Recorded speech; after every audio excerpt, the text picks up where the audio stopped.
Yes students, आज हम आप लोगों के साथ MTH 501 का जो लेक्चर नंबर 26 है उसे डिस्कस करने जा रहे हैं। तो जो भी मेंबर इस वीडियो पे नए आए हैं काइंडली चैनल को लाजमी सब्सक्राइब कीजिएगा, वीडियो अच्छी लगे लाइक कीजिएगा और अपनी राय का इजहार कमेंट में लाजमी दीजिएगा। तो स्टूडेंट्स आइए हम लेक्चर का स्टार्ट करते हैं जी। लेक्चर हमारे पास है जी करैक्टरिस्टिक इक्वेशंस। तो सबसे पहले स्टूडेंट्स हमें पता होना ज़रूरी है कि ये करैक्टरिस्टिक इक्वेशंस होती क्या हैं। लेट्स सी कि अगर आपसे मैं कहूँ कि आपके पास कोई एक मैट्रिक्स हो, ठीक है, और उसके अंदर हम किसी भी स्केलर नंबर को उसके आइडेंटिटी से सब्ट्रैक्ट करके उसका डिटर्मिनेंट ले लें तो वो हमारे पास एक ऐसी इक्वेशन बनेगी जब हम उसे इक्वल टू ज़ीरो करें तो उसे हम करैक्टरिस्टिक इक्वेशंस का नाम देते हैं। ये जो आपको पास सिंपल नज़र आ रहा है स्टूडेंट्स के determinant of A where A is a matrix, ठीक है, और lambda is a eigen value होती है जो कि यहाँ पे स्केलर क्वांटिटी में मौजूद होती हैं और आई फॉर आइडेंटिटी होता है। अगर हम इनके डिटर्मिनेंट को इक्वल टू ज़ीरो रखें तो ऐसी इक्वेशन जो है हमारे पास ये करैक्टरिस्टिक इक्वेशंस के नाम से जानी जाती है। इसका सेकंड नाम जो है ना हमारे पास करैक्टरिस्टिक पॉलिनॉमियल के नाम से भी जानी जाती है ये वाली, ठीक है। उसने यहाँ पे जो है ना जैसे हिंट भी दिया है कि इसे is also called characteristics polynomial, ठीक है। तो आइए हम स्टूडेंट्स इनके एग्जांपल करते हैं कि उसने कहा है जी कि find the eigen value of a A matrix. तो स्टूडेंट्स आइगन वैल्यूज़ को कैसे फाइंड आउट करते हैं आइए हम आप लोगों से शेयर करते हैं। तो सबसे पहले आपने आइगन वैल्यू फाइंड करने का मेथड जो है वो अपने जहन में रखना है कि हमारे पास जो भी मैट्रिक्स है हमने उसमें से लैम्डा आई करना होता है, ठीक है। तो स्टूडेंट्स हमें पता है यहाँ पर कि जो हमें उसने जिसका फाइंड करने के लिए मैट्रिक्स हमें दिया हुआ है वो हमारे पास 2/2 का है। तो हमने जो आइडेंटिटी मैट्रिक्स लेना है वो भी इसी के ही अकॉर्डिंग लेते होते हैं, तो हम वो भी 2/2 का लेंगे, ठीक है। और आई फॉर स्टूडेंट्स मैं आपको बताता जाऊँ, चूँकि जो हमारे पास I is the identity matrix है तो स्टूडेंट्स वो आई हमारे पास किस तरह की होगी कि उसमें भी हम यहाँ पे 1 0 0 1 इस तरह से हमारे पास स्टूडेंट्स आई होता है, आइडेंटिटी जिसे हम बोलते हैं। फिर अगर मैं इसके साथ इस लैम्डा को मल्टीपल कर दूंगा तो आपको पता है 0 से मल्टीपल होने वाला आंसर शो नहीं करवाएंगे।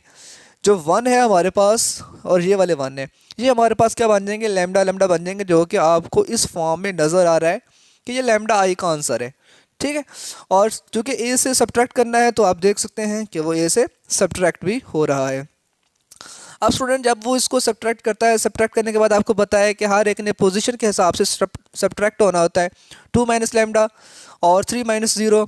इस तरह से स्टूडेंट्स आपके पास ये वैल्यू फाइंड हो जाती हैं, ठीक है।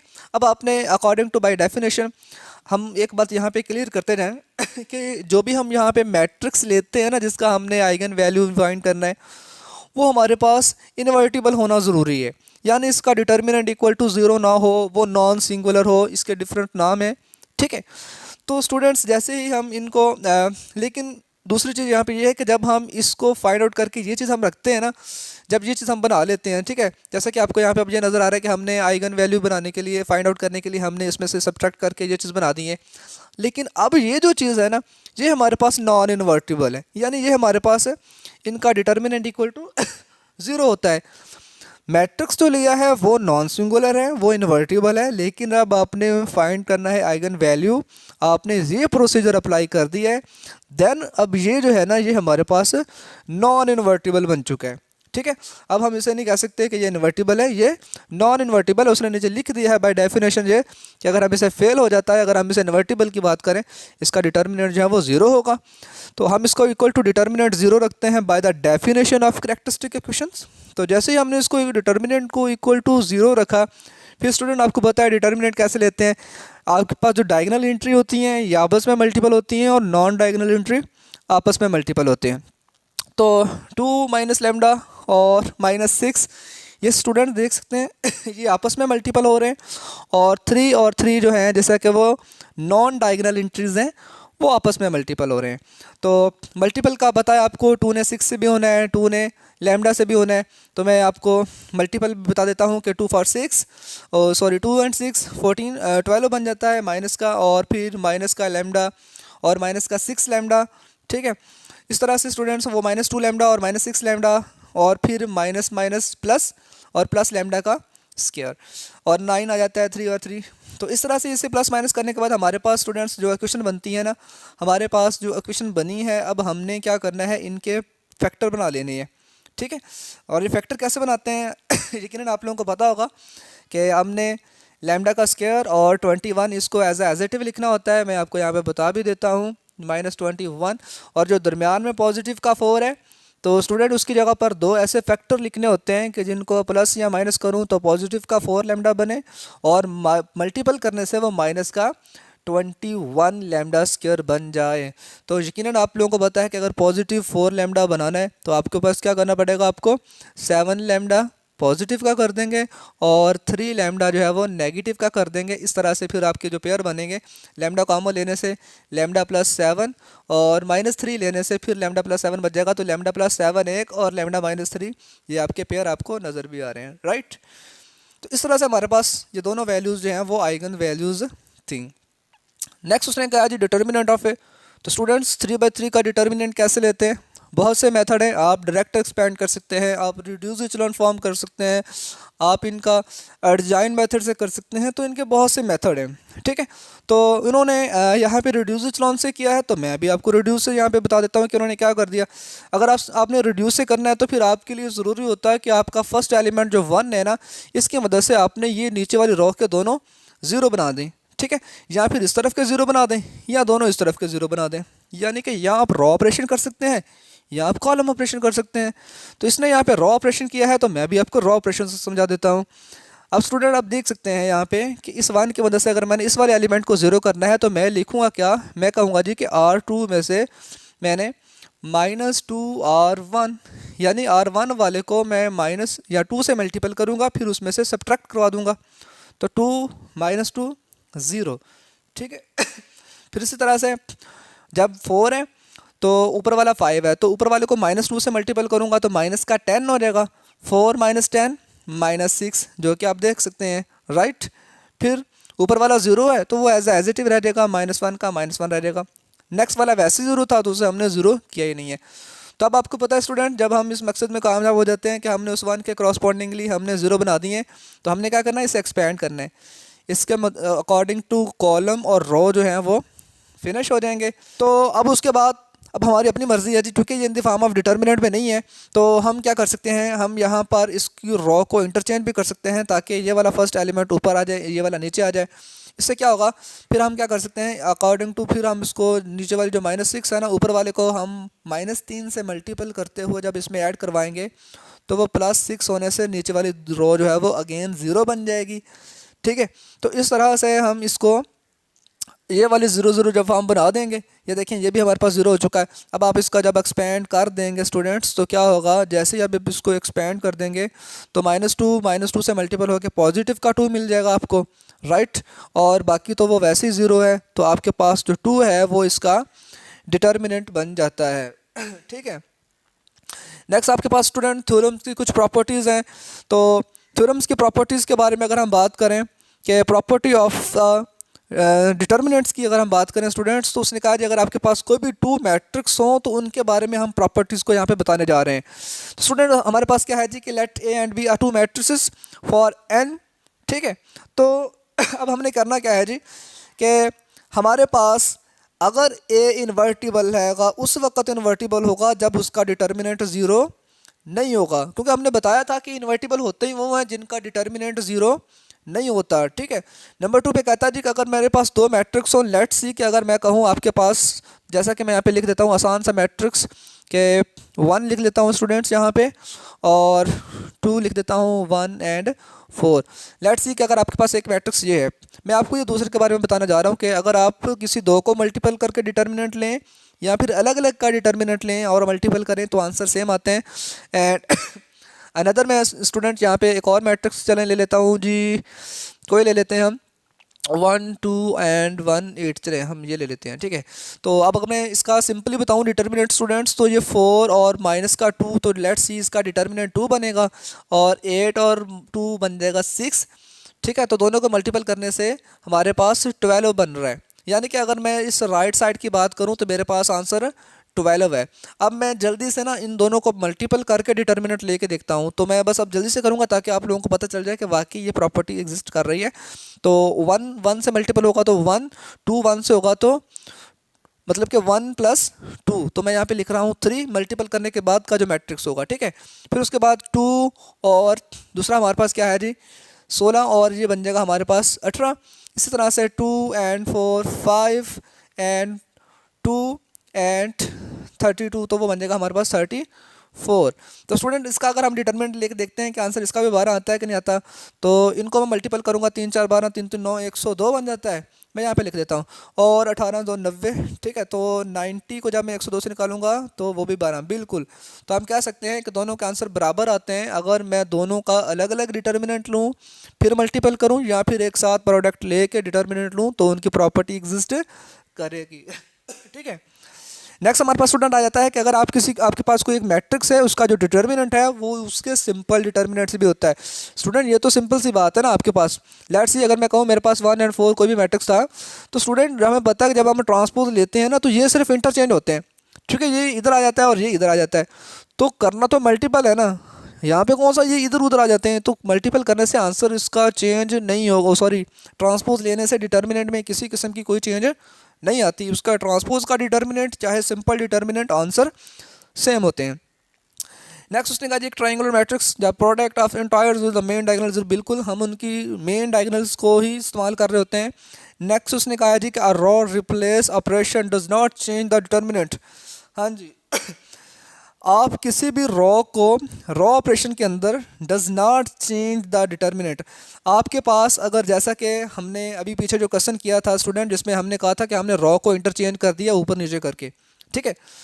तो अगर आपके पास कोई एक मैट्रिक्स स्टूडेंट्स मौजूद है 3/3 का हो चाहे कि जो भी आपके पास हो स्क्वायर मैट्रिक्स क्योंकि डिटर्मिनेंट ले रहे हैं, तो अगर आप डिटर्मिनेंट से पहले उसकी रॉ को चेंज कर देंगे ना तो उसके डिटर्मिनेंट पे किसी किस्म का कोई इफ़ेक्ट नहीं पड़ता। हाँ अगर आप डिटर्मिनेंट के फॉर्म में किसी रॉ को चेंज करेंगे तो बाहर नेगेटिव आ जाता होता है, ठीक है। रॉ को चेंज करने से बाहर नेगेटिव आएगा, कब आएगा, जब वो डिटर्मिनेंट की फॉर्म में है। लेकिन अगर वो आपके पास एक मैट्रिक्स है तो मैट्रिक्स को आप ऑलरेडी चेंज करके डिटर्मिनेंट फाइंड करना चाह रहे हैं, देन वहाँ पे वो चेंज नहीं होते। ठीक है। नेक्स्ट हमारे पास है जी द इंटरचेंज ऑफ द। हाँ जी ये देखिए उसने बता दिया है कि अगर हम आपकी रॉ को इंटरचेंज कर दें, ठीक है, तो फिर आपके पास क्या है रिप्लेसमेंट से चेंजिंग नहीं आती, इंटरचेंज से बाहर साइन नेगेटिव का आ जाता है। यानी कि आपके पास अप एंड डाउन करने से आपके पास जो बाहर साइड है ना डिटर्मिनेंट के उसके जो है, यानी कि अगर आपने चेंज करना तो आपको पहले बाहर नेगेटिव का साइन देना ही पड़ेगा, फिर आप साइन को चेंज कर सकते हैं डिटर्मिनेंट की फॉर्म में, ठीक है। तो नेक्स्ट आपके पास है जी कि raw scaling also scale the determinant by the same scale factor. बिल्कुल जी आपके पास जितने ऑर्डर का मैट्रिक्स होगा आपका मल्टीपल होने वाला जो होगा स्केलर क्वांटिटी वो भी उन्हीं पे ही डिपेंड करता है। तो नेक्स्ट स्टूडेंट हमारे पास क्या है जी कि find the eigen value and corresponding eigen vector of the matrix. तो यकीनन आज इस तरह का आपके पास जो है स्टूडेंट्स असाइनमेंट भी आई थी। तो नेक्स्ट हम यहाँ पे देख लेते हैं इसका आइगन वैल्यूज़ को कैसे फाइंड करेंगे। तो सबसे पहले मैं वर्क करता हूँ, आपको पता है हमने इसकी कैरेक्टरिस्टिक्स इक्वेशन बनानी होती है, फिर हम वहाँ से ही आइगन वैल्यूज़ को बताते होते हैं। तो एक और बात मैं स्टूडेंट आपको क्लियर करता जाऊँ यहाँ पे कि पहले हमने लिखा था a माइनस लेमडा आई, ठीक है, इसका डिटर्मिनेंट। लेकिन अगर मैं कहूँ कि लेमडा आई माइनस ए, तो स्टूडेंट हमने चूँकि इनका डिटर्मिनेंट लेना है तो डिटर्मिनेंट से इसमें कोई इफेक्ट नहीं पड़ेगा। आप कोई लेट्स कर लें मैट्रिक्स, ठीक है, आप दोनों को ही हल करके देखिएगा आंसर में चेंजिंग नहीं आएगी। आपको कैसे पता चलेगा आंसर में चेंजिंग नहीं आएगी कि जो हमने ये आपके पास आया है ना हल करने के बाद जो भी आंसर आ रहा है, मैं आपको चलो बता देता हूँ कि आपके पास ये क्वेश्चन बनी है ना, आप क्या करिएगा, आप ए को पहले रखिएगा, लेमडा माइनस आई को बाद में रख के देखिएगा हल करके, आपको फिर भी यही इक्वेशन मिल जाएगी, ठीक है। आप करके देख सकते हैं, अगर आपको कोई भी प्रैक्टिस अगर करनी है ना इस चीज़ में तो आप इसे करके भी देख सकते हैं कि आप ए को पहले रखें माइनस लेमडा आई करें, फिर भी आपको यही आंसर मिलेगा। तो इससे नहीं घबराना कि ये लेमडा आई माइनस ए, ये लेमडा आई ए से पहले क्यों आ गया। तो इसका किसी किस्म का कोई इफेक्ट नहीं है। तो आइगन वेक्टर निकालने के लिए आपने वही प्रोसीजर किया है जी, लैम्डा आई को आइडेंटिटी से मल्टीपल किया है, फिर आपने इसे सब्ट्रैक्ट किया है, डिटर्मिनेंट इक्वल टू 0 रखा, वहाँ से इनका डिटर्मिनेंट लेने के बाद आपको पता है स्टूडेंट इन दोनों को मल्टीपल किया जाएगा, लैम्डा लैम्डा से मल्टीपल होगा, लैम्डा का स्क्वायर होगा, फिर -2 लैम्डा और माइनस लैम्डा, ठीक है, और फिर माइनस माइनस पॉजिटिव का 2, तो लैम्डा स्क्वायर और फिर आपस में मल्टीपल होंगे, 3 3 12, तो माइनस का 12 भी लिख देता हूँ। फिर मैं इसे सिंपली सॉल्व करता हूँ, लैम्डा का स्क्वायर बन जाएगा और माइनस का 3 लैम्डा और 2 और पॉजिटिव का 2 और माइनस का 12, तो वो माइनस का 10, बिल्कुल ठीक लिखा है जी उन्होंने। तो देन उसने क्या किया जी, इसके फैक्टराइज कर दिए हैं, -5 पॉजिटिव का 2 इसके फैक्टर बने थे। उसके बाद फिर आपने जब इसको फैक्टराइज करके लिखना था तो आपके जो पेयर बन जाते हैं, और ये जो पेयर हैं लैम्डा के जो 2 आंसर हैं ये आपकी आइगन वैल्यूज़ होते हैं। अब अगर हम इसका आइगन स्पेस बनाएं जिसमें से आइगन वेक्टर्स की अगर हम बात करें तो हम इसको आइगन वेक्टर्स की फॉर्म में लिखते हैं जी। हमने क्या किया, इनके साथ आइगन वेक्टर्स को ले लिया है जी। अब स्टूडेंट्स हमारे पास 2 केसेस हैं, एक में तो हमारे पास लैम्डा की वैल्यू -2 है और एक हमारे पास लैम्डा की वैल्यू 5 है, तो हम फर्दर दोनों को ही इस्तेमाल करते हैं। सबसे पहले हम -2 वाले को इस्तेमाल करते हैं। तो फॉर केस ऑफ -2 स्टूडेंट्स हमारे पास जहाँ जहाँ पे लैम्डा है हम वहाँ वहाँ पे -2 पुट करेंगे। -2 पुट करने के बाद क्या होगा, यकीनन आप लोगों को पता है कि जैसे ही हम इसमें वैल्यूज़ पुट कर देंगे अब ये हमारे पास क्या होगा, अब ये हमारे पास स्टूडेंट्स क्या बन जाएगा, चूँकि हमने आइगन वैल्यूज़ ले दी है उसमें, तो ये हमारे पास नॉन इन्वर्टिबल होते हैं। आप इसका डिटर्मिनेंट लेके देखेंगे भी तो आपको आंसर 0 मिल जाएगा। यानी हम यहाँ पे कह सकते हैं कि अब हमारे पास ये जो इक्वेशन बनी है हम इनके इस तरह से फैक्टर बनाएंगे कि हमारे पास ये सारे ही कैंसिल हो जाते होते हैं, हम इसमें से फर्जी वैल्यू लेते हैं, ठीक है। जैसा कि आपको ये नज़र आ रहा है ना, -3x -3y -4x -4y equal to 0 0 है। अगर आप इसको प्लस माइनस करने के चक्कर में जाते हैं ना तो आपको दोनों ही आंसर जो है वो 0 हो जाएंगे। यानी अगर आप कहते हैं जी मैंने इसको सेम बनाना है तो मैं इसको माइनस पॉजिटिव के 4 से मल्टीपल कर लूँ इसको और 3 से मल्टीपल कर लूँ तो वो सारे ही 0 0 हो जाएंगे।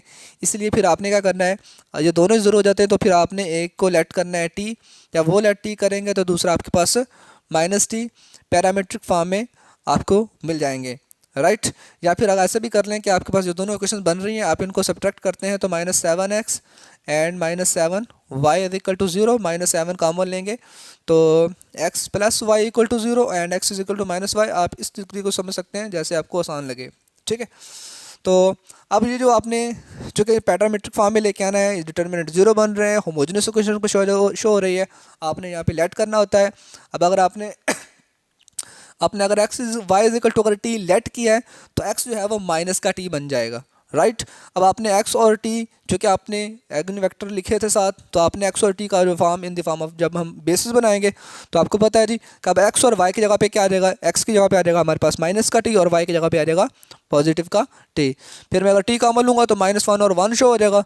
तो स्टूडेंट हम यहाँ पे देख सकते हैं कि अब हमने जो t और -t की बात की है, यहाँ से अगर मैं इन्हें आप देख भी सकते हैं, अगर आप इनको मल्टीपल करेंगे ना जो आपके पास लेट सपोज थे, तो उसके बाद जो आंसर आ रहा है ना यही तो बेसिस की पहचान होती है कि क्या ये इसका आइगन वेक्टर है या नहीं है। अब देखें 2 कॉमन लेके दोबारा से वही फॉर्म बन रही है, लिहाजा वो जो -2 था वो इसका आइगन वेक्टर था, ये चीज़ तस्दीक करवा रही है इस चीज़ को, ठीक है। इसी तरह से अब आप केस 5 के लिए अगर करेंगे फिर वही बात, आपने x के बराबर रखा, फिर आपने क्या किया जी उनके देखा, तो इस दफ़ा हमारे पास जो है चूँकि हमारे पास -5 था, जब आपने लैम्डा की जगह पर कहाँ पे पुट करना था जी, यहाँ पे पुट करना है अपने लैम्डा की जगह पे 5, तो 5 में से एक निकालेंगे 4 और 5 में से 2 निकाल देंगे तो 3, तो 4 एंड 3 ये देखें वो चीज़ें बन गई। फिर इसके अकॉर्डिंग आपने लिखा और फिर यहाँ से x और y की वैल्यूज़ लें, तो फिर आपने वही करना है जी। अब अपने y को अगर t लेना है तो x बन जाएगा 3t/4। फिर आपने क्या करना है जी, x और y की जगह पे वहाँ पे उसे पुट कर देना है। जब पुट कर देंगे स्टूडेंट्स तो आपने क्या करना है, अब आपने फिर यहाँ से इनको मल्टीपल करने के बाद दोबारा से चेक करना है कि क्या जो उसकी बेस है या नहीं है। तो जब मैंने इसे मल्टीपल कर दिया, मल्टीपल करने के बाद मेरे पास ये 15/4 और ये 5, तो स्टूडेंट जैसे ही मैं यहाँ पे 5 जो है वो कॉमन ले लेता हूँ ना, तो फर्स्ट वाला जो है वो 3/4 दोबारा से बन जाता है, क्योंकि आप इसे मल्टीपल करेंगे तो दोबारा ये फॉर्म बन जाएगी। अब ये कॉमन लेने से चूँकि आपका जो असल क्वेश्चन था ना आपका, जो आपने x और y कहा था जिसे आपने मल्टीपल किया था वो चीज़ बन जाती है, तो यकीनन ये फिर बेस है, ये आइगन वेक्टर है। हम आइगन वेक्टर को चेक ही इस तरह से करते होते हैं कि उनमें से जो चीज़ कॉमन लूँ, कॉमन लेने से मेरे पास दोबारा से वही एक्स वाई बन जाए जो हमने निकाले होते हैं। तो इस तरह से हमारे पास ये -2 और जो 5 हैं ये आइगन स्पेस क्रॉसपॉन्डिंग्स की वैल्यूज़ हैं, जिसे हम जो है वो उसने स्केच भी बना दिया है लैम्डा का। ठीक है, एक्स और वाई के अकॉर्डिंग जहाँ जहाँ पे वैल्यू होती हैं, ये स्केच आपने आपका सिंपल ग्राफ का स्केच है। ठीक है, तो आप इसे खुद भी ड्रॉ कर सकते हैं इजीली। नेक्स्ट उसने कहा जी अगर आपके पास जिस तरह से हमने 3/3 का लिए आइगन वेक्टर्स को निकाला है या 2/2 के लिए निकाला है, तो आप n/n मैट्रिक्स के लिए भी सेम वही काम कर सकते हैं। नेक्स्ट एक और क्वेश्चन आ गया आइगन वेक्टर्स का। यकीनन अब ये आप लोगों के मैं जिम्मे लगा रहा हूँ, आपने क्या करना है जी, इनको वैसे ही लैम्डा माइनस आई और ए, फिर आपने स्टूडेंट वही सारा काम करना है। लेट्स आपको पता है अब आपके पास क्या होगा जी, लैम्डा का क्यूब आ जाता है। हाँ जी, तो अब ये क्या करना है आपने, इसके ये वाले फैक्टर कैसे ढूंढने होते हैं। ठीक है, तो स्टूडेंट्स आपने ना छोटी क्लासेस में सिंथेटिक डिवीजन के मेथड से भी एक चीज़ पढ़ी होगी, तो मैं आपको उसका भी हल्का सा चले जो है वो कुछ तारीफ बता देता होता हूँ कि आपने उससे किस तरह से करना होता है। सिंथेटिक डिवीजन इस तरह से होती है कि ये फॉर्म कुछ इस तरह से बनती है कि आपने ना इनके कोफैक्टर उतार देने होते थे, जैसा कि λ3 की जगह पे 1 आ जाएगा, फिर लैम्डा स्क्वायर की जगह पे उसका कोफैक्टर -8 है, फिर लैम्डा वाला सेम है उसका 17 है, और फिर कांस्टेंट जो है वो -4 है। तो आपने एक ऐसा डिजिट यहाँ पे लिखना होता है जिसके रिमाइंडर पे लास्ट में जो है वो 0 शो हो जाए। ठीक है स्टूडेंट्स, तो हम यहाँ पे क्या करते हैं, हम यहाँ पे 4 से अगर करके देखें ना इसको, तो स्टूडेंट हमारे पास 1 = 1 1 4 4 और फिर -4, फिर अगर मैं इसको मल्टीपल करूँ तो मेरे पास -16। ये मैं क्या कर रहा हूँ, मैंने इसको इसके साथ मल्टीपल करके यहाँ पे लिखा है। फिर मैं इसको हल करता हूँ, मेरे पास तो पॉजिटिव का 1 और 1 से मैं मल्टीपल करूँगा तो 4, तो 4 - 4 0। जिसका रिमाइंडर, जिस फैक्टर का आंसर आपको 0 शो करवा दे वही आपका फैक्टर होता है, और वो 4 था, वो इक्वल टू 4 था, वो लैम्डा इक्वल टू 4 था फैक्टर। तो मैं इसे लैम्डा -4 की फॉर्म में लिख के यहाँ पे बता सकता हूँ। और फिर स्टूडेंट जो बाकी चीज़ें बची थी ना, मैंने जब वो क्वेश्चन किया था उसके बाद 0 आने के बाद जो अंदर की चीज़ें जितनी बची थी, अब वो लैम्डा के स्क्वायर से कुछ इस फॉर्म में लिख होनी थी। ठीक है, इनके बाद में आपने फैक्टराइज कर लेने हैं, और फैक्टराइज करके बताया आपको, फैक्टराइज ना हो तो क्वाड्रेटिक फार्मूला आपको स्टूडेंट्स पता होगा, -b + -b² -4ac/2a। इसे क्वाड्रेटिक फार्मूला कहते हैं, इसकी मदद से आप इसके रूट्स बआसानी निकाल सकते हैं। ठीक हो गया। नेक्स्ट आपके पास करैक्टरिस्टिक इक्वेशंस के बारे में उसने फिर कहा है जी कि आप इनको फाइंड आउट कीजिएगा। तो स्टूडेंट्स क्या करना है, आपने इनका डिटरमिन लेना है, वहाँ से लैम्डा की वैल्यूज़ निकाल लेनी है, और वो लैम्डास की वैल्यू जो है वो इनकी आइगन्स वैल्यूज़ होंगी, जिससे हम कह सकते हैं कि वो जितनी भी होंगी वो हम इसके रूट्स के नाम से जाने जाएंगे। बेसिकली स्टूडेंट्स ये जो मैट्रिक्स होता है ना आपका, ये आपके पास इक्वेशंस ही होती हैं। इक्वेशंस को जिस तरह सॉल्व करके आंसर निकालते हैं, मैट्रिक्स को सॉल्व करके भी वैसे ही आंसर आते हैं।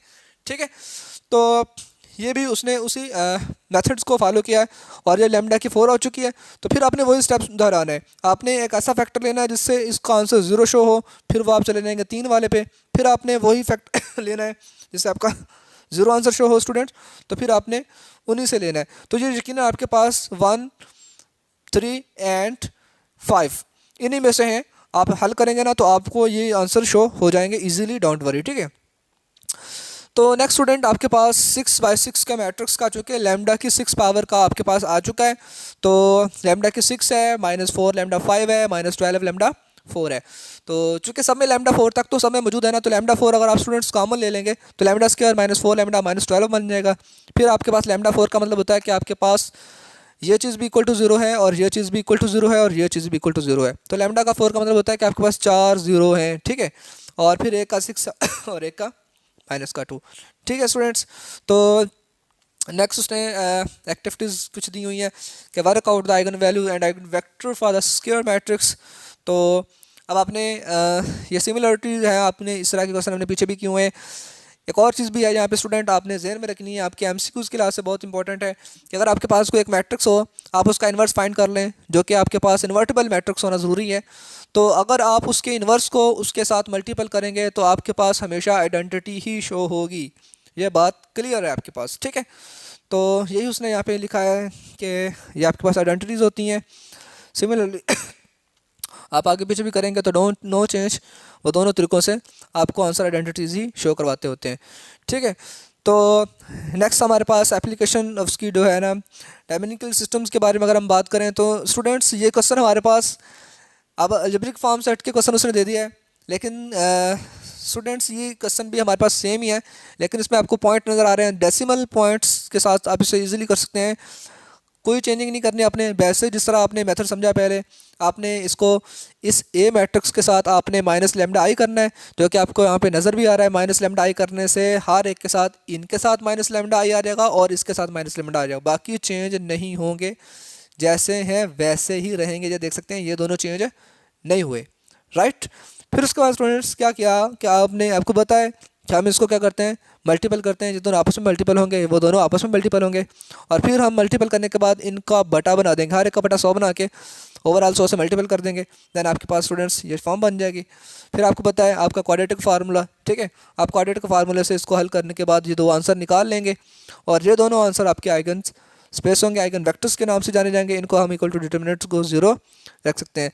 For lambda is equal to 1 की अगर हम बात करें, तो फिर हम इसको लैम्डा इज इक्वल टू 1 के हिसाब से दोबारा से, आपको पता है x1 और x2 की वैल्यू फाइंड आउट करने के लिए आपने हमें पीछे भी क्वेश्चन करके हैं कि हमने क्या करना होता था, हमने आइगन वेक्टर फाइंड करने के लिए हमने उसी लैम्डा के जो दो आंसर होते हैं उनको फर्दर x और y के हिसाब से पुट करने के बाद लैम्डा की जगह पे x और y के हमने क्रॉसपॉन्डिंगली एलिमेंट्स, जैसे कि एक को हम t दूसरे को हम उसके अकॉर्डिंगली आंसर निकाल लेते होते हैं।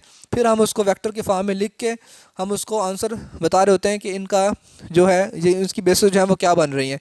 तो आप देख सकते हैं बिल्कुल दो क्वेश्चन बनी है, एक को आपने ये दोनों हल करने से क्या हो जाता है, x-1 आ जाता है। तो अगर आप x2 x1 को अगर t ले लेते हैं तो स्टूडेंट फिर x2 इज इक्वल टू क्या बन जाएगा, वो माइनस का t बन जाएगा, ठीक है। तो माइनस का 2 1 या पॉजिटिव का 1, या फिर ऊपर क्या बना था 3 एंड -5 जी। तो वो दोनों जो है स्टूडेंट्स आपके आइगन वेक्टर्स हैं, ठीक है। तो इस तरह से हम इसको जो है वो स्टूडेंट्स सॉल्व भी कर सकते हैं। नेक्स्ट स्टेप में उसने ये भी बता दिया है कि अगर हम इनको जो हमने आर स्क्वायर ऑब्वियसली नाम दे दिया है सच दैट, अगर हम लीनियर फॉर्म में इनको लिखना चाहें, जो आपके बेसिस फाइंड आउट हुई हैं इनके लीनियर कम्बिनेशन की बात करें इनके कांस्टेंट के साथ, तो C1V1 प्लस C2V2, और फिर स्टूडेंट उसने क्या किया है उनका इन्वर्स।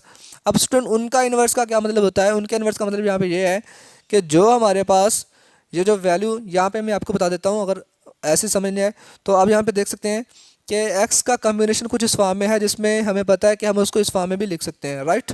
और अगर आप C1V1 की बात करें तो ये वाली चीज़ अगर मैं कहूँ कि उसे x की तरफ ले चलूँ तो वो जाके क्या बन जाएगी, इन्वर्स की बन जाएगी, ठीक है।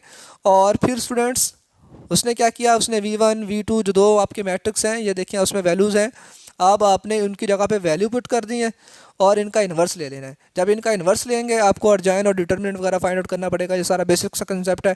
तो आप इसको फर्दर सॉल्व करके आप उसके C1 C2 को भी यहाँ से लीनियर कम्बिनेशन निकालने के लिए, ठीक है ना, अगर आपने क्या करना है उनको फर्दर गिवन सोल्यूशन बताना है, वेक्टर्स बेसिस में से लीनियर कम्बिनेशन बताना है, तो अब आप उनके C2 को भी फाइंड आउट कर सकते हैं। वो भी आप तो देखें उसने वो उसको भी सॉल्व कर दिया, उनके आंसर भी यहाँ पे निकाल दिए। तो आइगन वेक्टर्स की अगर हम बात करें A1V, ठीक है, और AV2, ठीक है, इसके फिर हमने क्या कर दिया जी x1 x0 is equal to C1 AV1 plus C2 A2। तो स्टूडेंट इसके अंदर उसने कुछ भी नहीं किया, जस्ट आपने क्या करना है, आपने इसको एक सीक्वेंस लेके आनी है कि अगर आपने C1V2 की आंसर यहाँ पे अगर पुट कर दें, आपने कंफ्यूज नहीं होना बिल्कुल भी। यहाँ पे मैं बता रहा हूँ आपको क्या करना है, उसने ये एक आपके पास लीनियर फंक्शन की इक्वेशन लिखी हुई है, इसमें आपने C1 C2 की जगह पे वैल्यूज़ की पुटिंग कर देनी है और आपने कुछ नहीं करना यहाँ पे, ठीक है। और V1 V2 जो आपके ऑलरेडी आपको पता है आपने वो पुट कर देने, वो पुट करने के बाद आपने उसको जनरल फॉर्म के तक के लिए क्या कर देना, उनकी पावर के लिख देनी है, जो कि आपके पास नेक्स्ट पावर तक चलते जा रहे हैं जैसे भी है। For k is equal to 0 के लिए था सारा system, for k is equal to 1, for k is equal to 2 and up to so on n तक के लिए आपने इस आइगन वेक्टर्स को फार्मूले को बताना होता है कि हम, अगर आपको याद हो आपने अगर लेक्चर नंबर लिया हो 24 उसमें भी हमने कहा था कि for k is equal to 0, फिर k is equal to 1, k is equal to k plus 1 and k is equal for n is equal to k। इस तरह से हम फर्दर सीक्वेंस को लेके वहाँ पे चले थे, ठीक है। तो नेक्स्ट भी स्टूडेंट्स उसने हमें इक्वेशन दी गई है आइगन वैल्यू निकालने के लिए, बिल्कुल सेम कंसेप्ट है, तो ये भी आप इजीली कर सकते हैं, इसमें भी कोई ऐसा डाउट नहीं है। तो इस तरह से आपकी जो एक्सरसाइज है वो स्टूडेंट्स ख़त्म हो जाती है।